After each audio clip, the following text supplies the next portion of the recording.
Hello and whoa, crackly voice. Hello and welcome to Alexei Reacts episode 11. What the hell's going on? I hear you screaming, podcast listeners. Well, this is also episode 128 of the Alexei Sale podcast, but we're giving you a little treat. We're giving you a free sample of some of the Patreon goods. Alexei Reacts is the only show on the internet where Alexei Sale reacts to old shit he's done. And here he is himself, Alexei Sale. All hail, Alexei Sale. Hello. Hello. I've got a cold, so I'm not feeling very sparkly anyway, really. But I just there's several news stories this week that we could quickly run through. Yes. There is the death of David Hockney. I actually went to in I think so. It would have been 1970. I came down to London to look at London art schools to see which one I was going to go to. I was going to give my presents to, and I went to see a friend of mine. He was at the Royal Academy. Well, a friend of my friend Glenn Cocker. He was at the Royal Academy. He took me to. We went to see David Hockney giving a talk at Chelsea School of Art in the lecture theatre there. And so I just thought this was the most amazing. I mean, the Chelsea School of Art building was really remarkable. It's been demolished now, but also I just thought that Chelsea School of Art was the sort of place where David Hockney came and talked every day, which was very far from the truth, as it turned out. But I was so taken with seeing him talk that I think Chelsea was the only school. I can't remember where else I applied to, but they accepted me, so I went there. Really, didn't have that much more to do with it. My gay friend David Pearce at Chelsea was part of David Hockney's kind of circle. That story, David came to stay with me in Liverpool, and I think over the summer. And Molly was so thrilled at having a gay person staying with us. She would shout up the stairs, "Lexi, what does your gay friend want for his breakfast?" Lexi, are you going out with your gay friend? So it was more of a novelty back then, for sure. Oh yeah, well, and also she loved to be. We love to show our tolerance to a persecuted minority. Yes. So David was friendly with her, and I think so he used to tell me some of the shenanigans, and he made a film, I think. I remember he made a film in which all I can remember is David Hockney was eating salami out of a kind of wax wrap paper thing, and I thought, isn't that the most amazing thing that a man can sit and eat salami? Where would you go to get salami? I just thought it was the most amazing thing to see this man eating salami. And I think actually David, he's in the style of the Renaissance art masters and their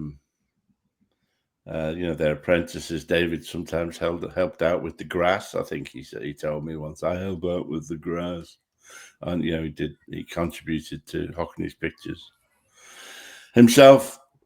David Hockney. This is really confusing that they're both called David, and your story is David using their first names. David Pearce, who's also the guy. Did we do that when we did this? He's also the gay guy in the Sorry About Last Night. Sorry About Last Night clip. Yeah. No way. Yeah, that is also David Pearce. So anyways, I'm sorry to hear about David Hockney's passing today. We are also waiting on the my God. sentencing of the Filton 6, is it? We haven't heard anything It's yet. 4 of the That's Filton 24. 4, yeah. And they've as obviously of recording, there is a unprecedented amount of protesters outside. We should call Linda them said supporters. Yeah. Outside Woolwich Crown Court. Linda said it really moved her to tears to see them there. Yeah. Did she go? She didn't go. No, she's just looking at it on the. It's amazing. On the internet. It's amazing. I should. Huge crowds. Yeah. And that's going on till 5 p.m. today. Obviously, they got this. The government has ensured this hanging Judge Johnson, I think, is in charge of the sentencing, and it'll be interesting to see if he does. Even though they were convicted only of criminal damage, whether the government was, it was then revealed that the government was going to pull a switcheroo and they were going to be sentenced as if they were terrorists, which is an extraordinary erosion of our civil liberties. I mean, it's extraordinary that they were ever arrested. It's extraordinary that they've been held on remand for 18 months, which is the equivalent, I think, of a 5-year sentence already. If they get stiffer sentences, I mean, the things that Britain does for that, to try and dilute criticism of that evil little country in the Middle East called Israel, is, just another example of how that terrible place is responsible for eroding our civil liberties. It's embarrassing what cucks our government is for that fucking country. Get off your knees and stand up. Yeah, for our people, for us, for decency people. And for morality, of course. To stop arming and giving the diplomatic cover to a genocide. So anyway, we'll see. Anyway, that's happening today. There was also, I think, last night, John Healey, the defense minister, resigned, and then Al Khan's, I think, his deputy, or is another sort of defense minister, resigned. And so there was a lot of coverage about Healey claiming that, we were being left defenseless. I mean, I didn't watch wall-to-wall coverage, but I didn't see anybody put the point of view to say it was all about just accepting that argument that we need to increase defense spending, and that's a good idea. I didn't see anybody anywhere putting forward that argument that it's all it's a con. It's a plot directly to take money off poor people and give it to rich people. And George Robertson, former head of NATO, also a lobbyist for the arms industry, said a while ago, welfare will have to be cut to pay for defense. And what that effectively means is welfare, payments will have to be cut to ordinary working people to give that money directly to the shareholders of arms British Aerospace, Leonardo, Teledyne Corporation, and of course Elbit Systems of Israel. So that's what that's about. Nobody else has put that. And just, again, I mean, it's something that I go on about. It's what tremendous garbage we get for that money that we spend now. That ludicrous bloody aircraft carrier, the Prince of Wales, is in dock at the moment because it's broken down. Yet again, cost for the two of them cost £3.5 billion and breaks down continuously and can only launch one type of aircraft, the Lightning 35B, which has great difficulty flying, landing, or doing anything else. The Ajax fighting vehicle, which cost £8 billion, and I've seen headlines in the paper saying that will have to be abandoned because it makes anybody who travels in it damages our own soldiers and doesn't do fuck all to the enemy. But anybody who travels in it, they get broken. They either throw up as best case scenario, or they actually end up with broken bones. That's another piece of junk. So you could halve the defense budget and still have, I think, an army fit for purpose. But this is just absolute, and it's Joint Chiefs of Staff are all looking to looking to later on get consultancies with. And they've had Lord Dannett on. I think Lord Dannett was on last night. Who was caught up in a lobbying scandal himself in the House of Lords. So you got somebody like that speaking for, rearming. It's all bullshit. So you think, well, are you saying that the British aerospace and other, inferior arms companies are basically lobbying the government to keep their contracts tied up with them, whereas we could spend our money elsewhere, a lot less money, and get much better stuff? Is that you could probably? Yeah, I mean, you could buy a lot of off the shelf. I mean, you look at how Hezbollah is giving the IDF, the Israeli or the IOF, the Israeli Occupation Forces, a real hammering in southern Lebanon using drones that they've bought off Alibaba, Q and stuff. Yeah. So I mean, Healy, you reckon, is in the pockets of these companies? And I'm sure he is. I mean, they all are. I mean, there was a marvelous film made by Andrew Feinstein a while ago called Shadow World, which is about he's the arms that trade. world, isn't he? And that's his. He resigned from the South African government because of a corruption connected with arms. And he says something like, I think it's 40% of the world's corruption comes from the arms industry. But, there's a marvelous thing where he said, that's all our governments are reduced to, really, is being salespeople for the arms industry. That's their function. It's all a lie. Starmer has rejected claims that he's not ploughing enough money into the Defense Investment Plan, or DIP. This is the claim that led Healy to resign. Starmer said he was putting considerable money into defense. Asked about claims from generals like Sir Richard Barron's about the DIP being underfunded, Starmer replied, this was half an hour ago, "I have the highest respect for the individuals you've quoted, but I don't agree. These are hard-edged decisions, and we are seen as a leading member of NATO. Defense is our number one priority." So who do you think he's going to put in his place then? I think he's Dan Jarvis. I think has already been appointed. You've already said that. Sorry, ex-military man. Yeah, because there was the famous British. The assault rifle, the British assault rifle, the SA-80, that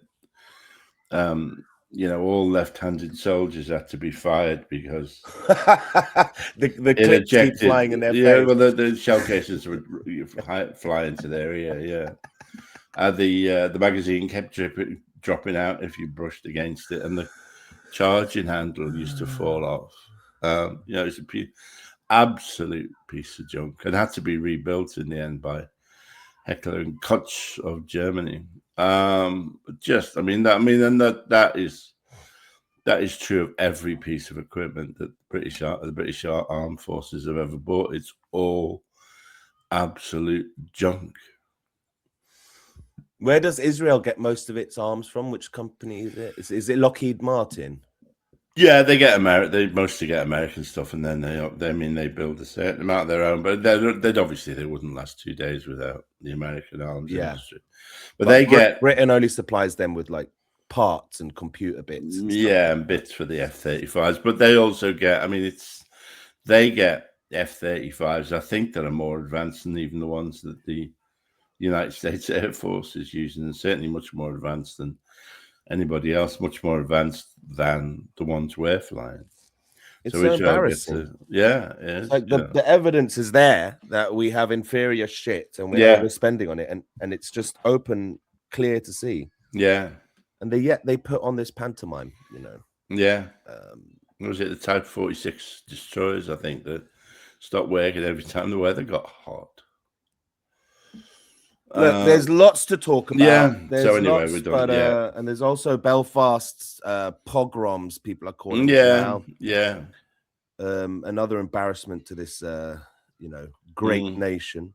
But this is, this is an episode of the Alexei podcast hiding within an episode of Alexei Reacts. It's crazy. How can this So is? can we jump How back can to such a Alexei thing? Reacts? I know. How can such a thing exist? It's like a thing, but it's another thing. Yeah, Like a Russian doll, Russian yeah, nesting Mariusz doll. doll. Yeah, yeah. But it's podcasts.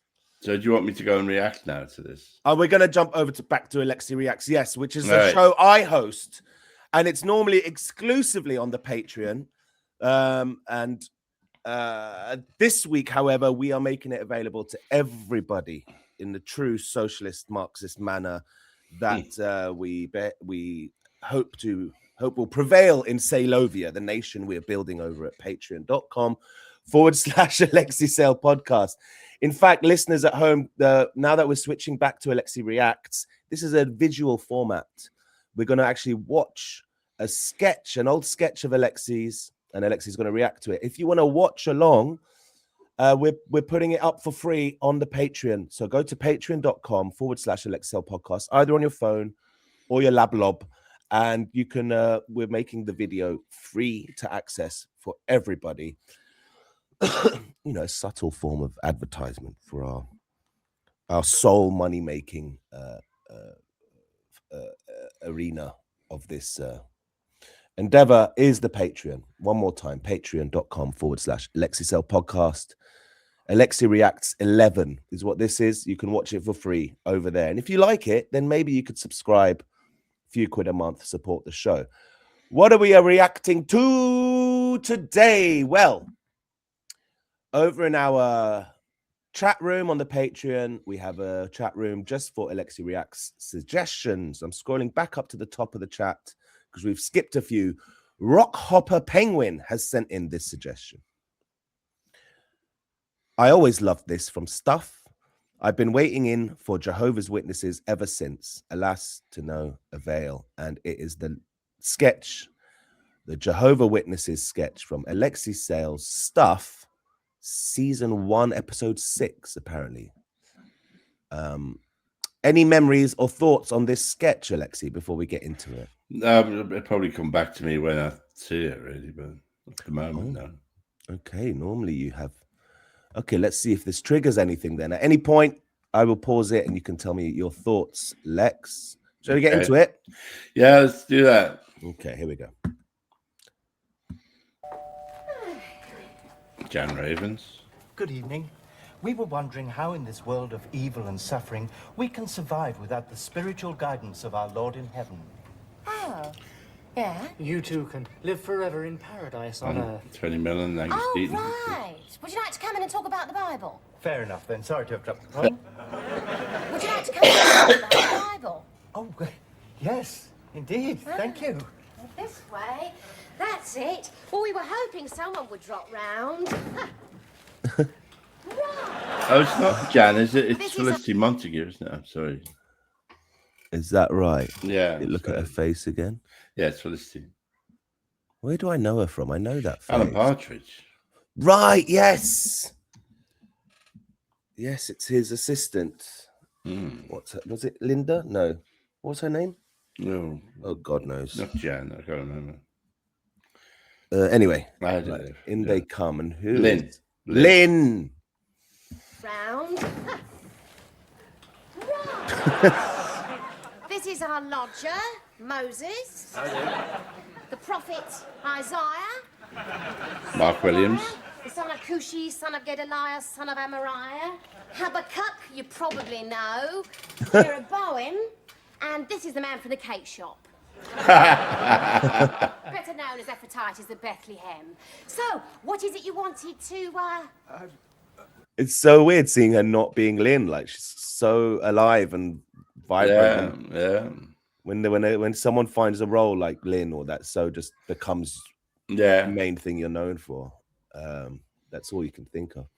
These costumes are great. They remind me of my trip to Morocco recently. Doing my biblical film. Epiphanes of Bethlehem. So, what is it you wanted to, Well, we'd like to talk about the Ten Commandments, which in God's stated purpose Ten Commandments? We've got them here somewhere, haven't we, Mrs. Morris? Yeah, I think they're in the bottom drawer on top of the needlework box. Oh, dig them out then, eh? Yarn. Yes, here we are. Now, which bits did you want to talk about exactly? Well, Nigel? Bastard. Well, there's thou shalt not commit adultery, which we feel... No, don't think so. Can't find that one. What was it exactly? Thou shalt not commit adultery. It's just before thou shalt not steal. No, can't find that one either, I'm afraid. I have got thou shalt covet thy neighbour's ox. Must be a misprint. No, he was always a bit right-wing, I'm afraid. You see, thou shalt covet thy neighbour's ox. Thou shalt own thine own council house. Thou shalt opt out of public sector education and shoot the odd pheasant. Thou shalt not lay with thy secretary as with thy wife, unless thou fancies a bit on the side and thy name is Parkinson. That was Terrible, swinging it's getting worse than bloody- political satire that was at the time. What was that? There was a minister called Parkinson who was had an affair with his secretary. Oh. I think I actually should have read it. I got the emphasis wrong there. I think I'm talking about God being right wing. I should have hit the he more, but yeah, I'm not equipped. So what are you going for here? Is that kind of the Bible has been misinterpreted? The Bible's basically been written by Margaret Thatcher, by the Conservative government. But 1988, it was the height of Thatcherism. But you are Moses here. I am Moses. It's complicated. I didn't write it. And thy name is Parkinson. It's terrible. It's getting worse than bloody Sodom and Gomorrah. Oh, Number nice. 10, thou shalt not take the name of Sodom and Gomorrah in vain. There you go. Sodom and Gomorrah. Whatever happened to them? There you go. There you go. Yeah, well, it's a very conventional but very funny sketch, I think. And Mark Williams didn't get to say anything, even though he was Yeah, just sat there. sat there. Who wrote that then? David Rennick and Andrew Marshall. It wasn't me. It says here that a similar bit featuring Jehovah's Witnesses was written for all new Alexei Sales show as well. That was it. That was Lynn and Matthews. That wasn't. I tell you what. What happens in that sketch? I don't know. I wouldn't be surprised. Maybe we do a Jehovah's Witness double. Yeah. Let's see if I can get it up quickly. Any other thoughts on that? What was Lynn like to work with? Oh, Felicity was great. Yeah, I think she was on very versatile. I can't remember how many she was in the repertory company for 2 seasons, 2 series, or I can't remember. Oh. She was also married to a guy called Alan Nixon, who was the producer of the all-new Alexei Sales show. Ah. That's a good way to get a job. Season 1, episode 6. I'm getting closer to finding it. All new Alexei Sales show. This was also episode 6 of all new Alexei Sales show. Oh yeah, that's weird, isn't it? Yeah.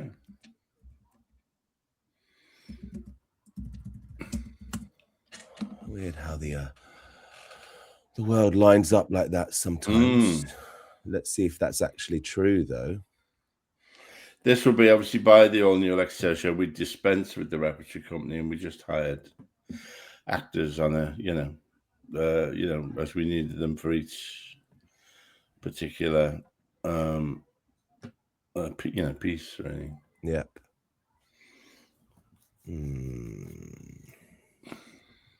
Okay. All right. I'm scanning through the episode right now with surgical precision, looking for this sketch, and I'm not having much joy, to be honest.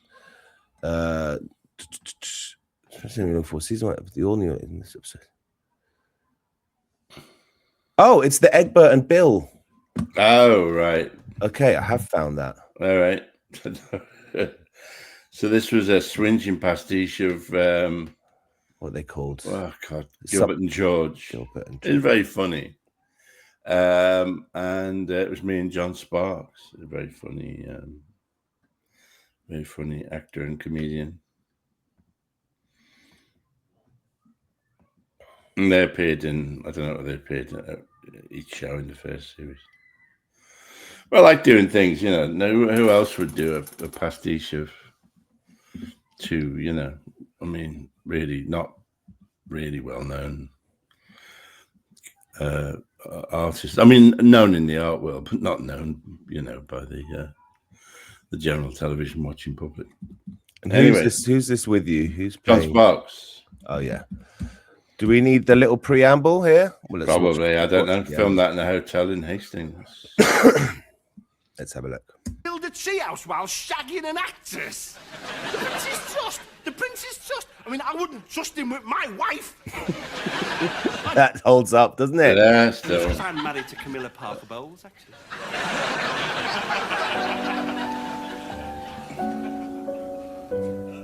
Au devant de Dieu. Oh.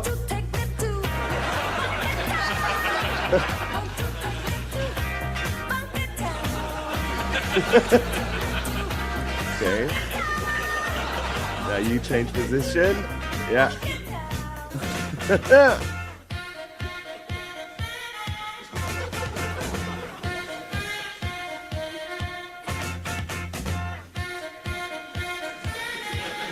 Okay. You wouldn't see any.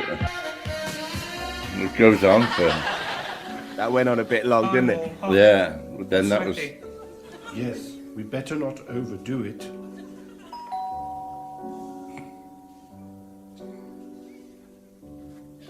Hello. Have you heard the good news? It's I can't remember his name. We had the stereo on. I mean, are you willing to let the Lord Jesus Christ into your life? Perhaps. It might be interesting. Yes. Come in, Mr. Christ.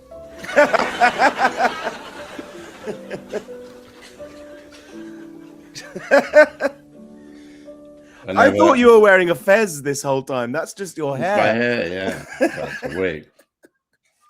That actor, I can't remember the actor's name now. But whenever I saw him, I would call him Mr. Christ whenever I saw him socially, which used to really annoy him. I'll scroll to the credits at the end and get Yeah. his name for us. Here we go.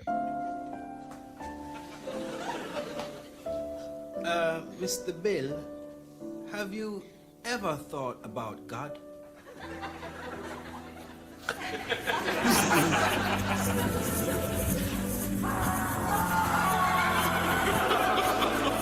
Nice.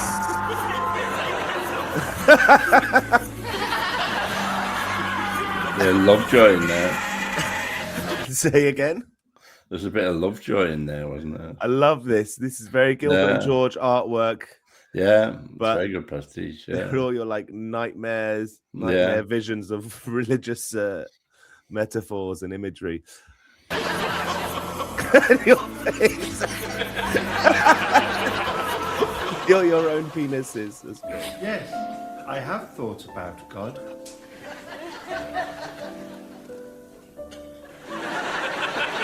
Where's he gone? He's gone. An hour.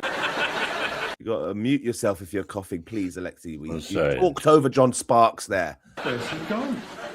I think he left. An hour ago. How long have we been standing here? 3 hours. Ah, that got rid of him. Well done.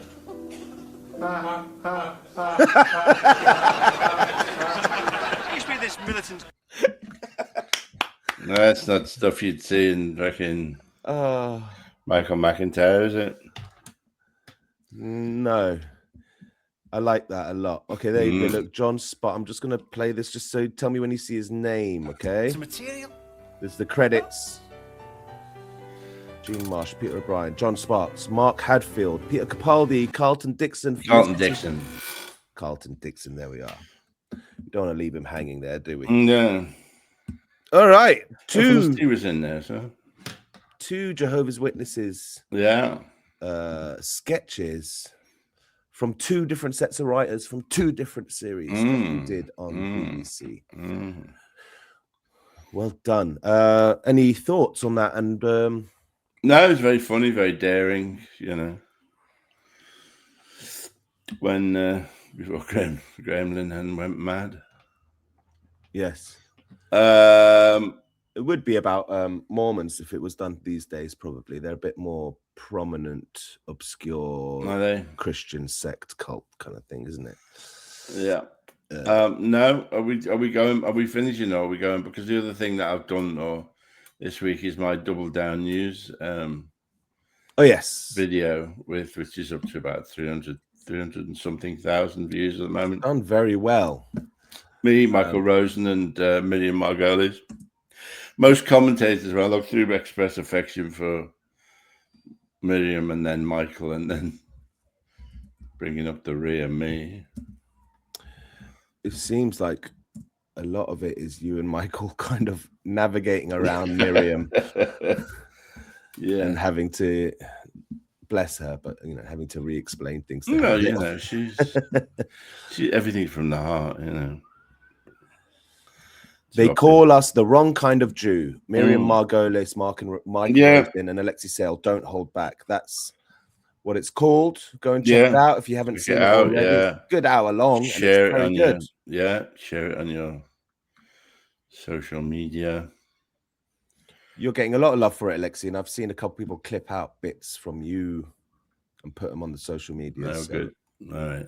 Don't feel like you're trailing behind. It's a silly thing to say, but all 3 of you have great points you make, and you're coming from quite different positions, which kind of shows that maybe being Jewish isn't just one type of thing, that they're not all the exact same. It's actually maybe quite a broad range gamut of backgrounds, dispositions, feelings, political opinions, much like any other fucking religion. It's not just one hegemonic kind of like they pretend, the Jewish community. Yes. All Jews have to support Zionism. All Muslims have to be sexist, repressed fundamentalists. All Chinese people are bad drivers. Whatever it is, none of it's true. It's all silly to paint everyone with one color, one brush. So, watch that video and wise up. All right, that's been Alexei Reacts episode 11 and the Alexei Podcast episode 128. Thank you so much. It's like a Ben and Jerry's ice cream, the good sort, with so many different flavors in it. That's what this is. So, thank you. Bye. No, you say Alexei Reacts. I'm the host. All right. Bye.